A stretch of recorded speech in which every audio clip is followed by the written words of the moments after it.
Salom qarindoshlar. Sharq Turkiston xabar agentligining xabarlar programmasini ko'rishinglarni qizg'in qarshi olamiz. Eng oldi bilan qisqacha mazmuniga ko'z ataylik. Sharq Turkiston surgundi hukumatı Amerika hukumatini Xitoyning Uyg'urlarni nishon qilgan josuslik harakatiga qarshi turishga chaqirdi. Tayvan Xitoy ishg'oliyatining oldini olish maqsadida 400 dan ortiq boshqarilgan bomba setib olgan. Gollandiya xavfsizlik idorasi Xitoyni Gollandiyaning iqtisodiy bexatarligi uchun eng chong tahdid dedi. Tövəndə təfsili məzmunlarını diqqətinizə sunumuz. Amerika qoğduqçularını muhafizət qilish nomli kishilik huquq tashkiloti o'tgan yili tekshirish doklad e'lon qilib, Xitoyning chet eldagi nurg'ulg'an davlatlarda maxfiy saqchi punkt qurib, shu davlatlarda turishliq o'qituvchilarni nazorat qilganligini oshkorlagandan keyin, har qaysi davlatlar maxfiy saqchi punktlariga qarata tekshirish olib berayotgan bo'lib, Amerika Federatsiya tekshirish idorasi FBI 17 aprel kuni Nyu-York shahrida Xitoyning chet eldagi saqchi punktini boshqargan 2 nafar Xitoy fuqarosini qo'lga olgan. Amerika taftish amaldorlari bu 2 nafar Xitoyni Nyu-Yorkning Manhattan rayonidagi Xitoy shaharchisi rayonida maxfiy saqchi punkt qurib, faoliyat olib berish jinoyati bilan ayblagan. Shuning bilan Amerika Xitoyning saqchi punktlariga qarshi kurash qilgan tunji davlat bo'lib qolgan. Sharq Turkiston surgundi hukumatı 17 aprel kuni axborot e'lon qilib, Amerika hukumatini Xitoyning Uyg'urlarni nishon qilgan josuslik harakatiga qarshi turishga chaqirdi. Axborotda mundaq deyildi. Bugun atdigan Amerika Adliya ministrligi Nyu-York shahrida o'qituvchilarga josuslik qilish bilan shug'ullanadigan Xitoy saqchi punkti ishlatgan 2 nafar Xitoyni qo'lga olganligini uqtirdi va Xitoyning davlat bexatarlik idorasiga chetishliq Xitoy jamoat xavfsizlik idorasining 40 nafar amaldorini Amerika aholilarini nishon qilgan davlat alqigan bostirish plani bilan aybladi. Sharq Turkiston surgundi hukumatining prezidenti G'ulom Usmon Yag'ma apandi, biz Amerika Adliya ministrligining Xitoyning Amerikadagi josuslik va davlat alqigan bostirish qilmishiga qarshi turishdagi eng yangi tirishchanligini qarshi olamiz. Amerika hukumatidan Xitoyning josuslik qilish, Uyg'ur va boshqa Sharq Turkistonliklarga qarata yurgizayotgan davlat alqigan bostirish qilmishlarini hal qilishini talab qilamiz dedi. Pul muomala vaqt gazetining xabariga qaraganda, Xitoy Uyg'ur faoliyatchilari va tashkilotlariga josuslik qilish faoliyatining bir qismi sifatida dunyoning har qaysi joylaridagi Uyg'urlarga o'zaro josuslik qilib, uchurlarni Beijingga yetkazishga besim qilgan. Xitoy hukumatı uzundan buyon Uyg'ur siyosiy faoliyatchilarini nishonlab, ularning Sharq Turkiston masalasini xalqaralashtirishining oldini oldi. Xitoy hukumatı Sharq Turkistonda irqiy qirg'inchilik harakatini boshlatishdan burun Uyg'urlar orasida mustaqillikni tashabbus qilish harakatining kuchayishiga taqobil turish maqsadida 1996 yili 3-oyda Xitoy Kompartiyasi Markaziy komitetining 10 moddalik maxfiy ko'rsatmasini o'z ichiga olgan 7-nomerlik hujjatini chiqardi. Uning 8-moddasida chet eldagi bo'lginchi kuchlarni parchalash, ularning ko'p qismining ustidan g'olib kelish, kichik guruhga ayrilgan oz qismining mustaqillik irodasini ojizlashtirish, suvutish va ular bilan kurash qilish, chet eldagi Xitoy nufusi ko'p rayon yoki shaharlarda baza qurish, tashviqot turlarini taraqqiy qildirish, keng va cho'nqur do'stlik o'rnatib, bo'lginchilik faoliyatini yuqori darajada cheklash kerak deyildi. 2018 yili Xitoy davlati va Xitoy Kompartiyasining aloqador o'rinlari bilan munosabati bor bir Uyg'ur ayol Sharq Turkistonda Xitoy yurgizayotgan irqiy qirg'inchilikqa qarshi ovoz chiqarayotgan va Sharq Turkistonning mustaqilligini ta'kidlayotgan Sharq Turkiston surgundi hukumatining bosh ministri Salih Xudoyorni jimiqtirish orqali Amerikaning adliya sistemasini qurollantirmoqchi bo'ldi. Sharq Turkiston surgundi hukumatining bosh ministri Salih Xudoyor Xitoy Sharq Turkiston mustaqilligining oldini olish, irqiy qirg'inchilik va mustamlikasini oxirlashtirishda vaqt qozonish maqsadida diasporadagi Uyg'ur jamoatiga va tashkilotlariga ta'sir ko'rsatish, Amerikani o'z ichiga olgan dunyoning har qaysi joylaridagi Uyg'ur vakolatchilari va mol-mulklarini qo'llanmoqda. Biz Amerika hukumati va g'arbdagi davlatlarning meni nishon qilganga o'xshash Sharq Turkistonning mustaqilligini qo'llaydigan dunyoning har qaysi joylaridagi Sharq Turkistonliklarni nishon qilgan va mustaqillik harakatimizni oyoq osti qiladigan Xitoyning josuslariga qarshi harakatga o'tishiga yana bir qatam chaqiriq qilamiz dedi.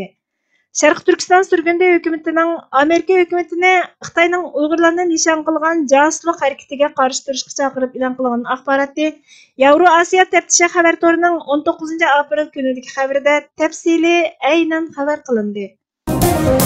Bloomberg xabarlarining 18 aprel kunidagi xabariga qaraganda, Tayvan Xitoy ishg'oliyatining oldini olish maqsadida 400 dan ortiq quruqda qo'yib berilgan Harbin nomli boshqarilgan bomba setib olib, Amerika parlamenti bilan 2020-yili imzalagan bir kelishimnomani tamomlaydi ekan. Tayvan ilgari Boeing şirketi tarafidan ishlab chiqarilgan karbon nomli bu boshqarilgan bombaning kemidan qo'yib etiladigan nusxasini sotib olgan ekan. Amerika Tayvan tijorat kengashining raisi Robert Hammond Chambersning so'ziga qaraganda, Boeing şirketi bilan Amerika dengiz havo sistemasi qo'mondonligi tarafidan Tayvanga vakolatan imzolangan to'xtam bo'yicha bu 400 dan ortiq karbon boshqarilgan bomba tunji quruqlikda qo'yib beriladigan ko'chma nusxasi hisoblanadi ekan. Gollandiya xavfsizlik idorasi Xitoyni Gollandiyaning iqtisod bexatarligi uchun eng chong tahdid degan.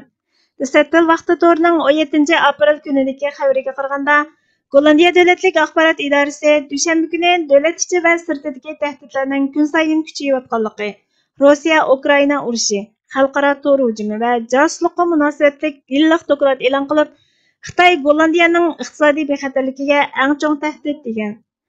Gollandiya istixborot va davlat xavfsizlik idorasining bosh direktori Erik Akirbohm Xitoyning Gollandiyani texnik kashfiyoti va taraqqiyot davlati sifatida nishonga olganligini aytgan.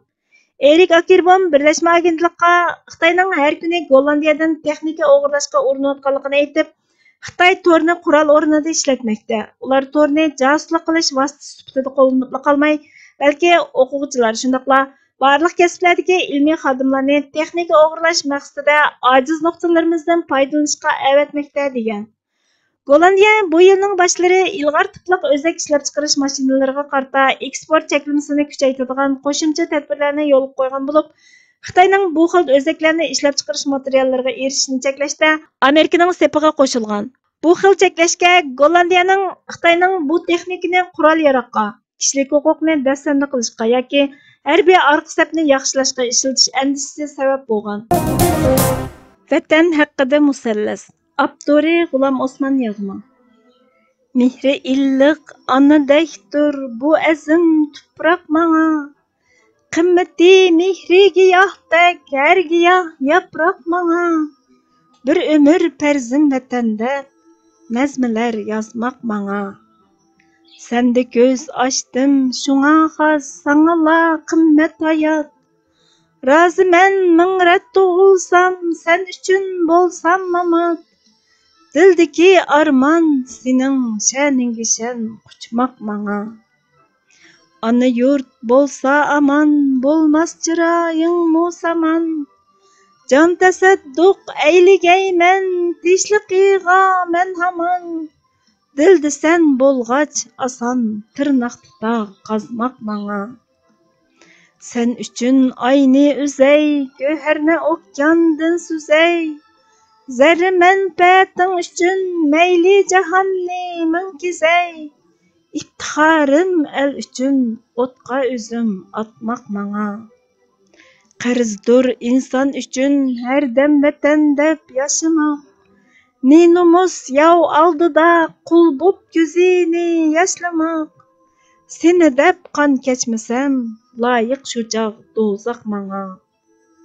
Men eğer ölsem vatan çimdim topanğa aylanıp, güç berermen maysalar çıqqısı cismimden önüp.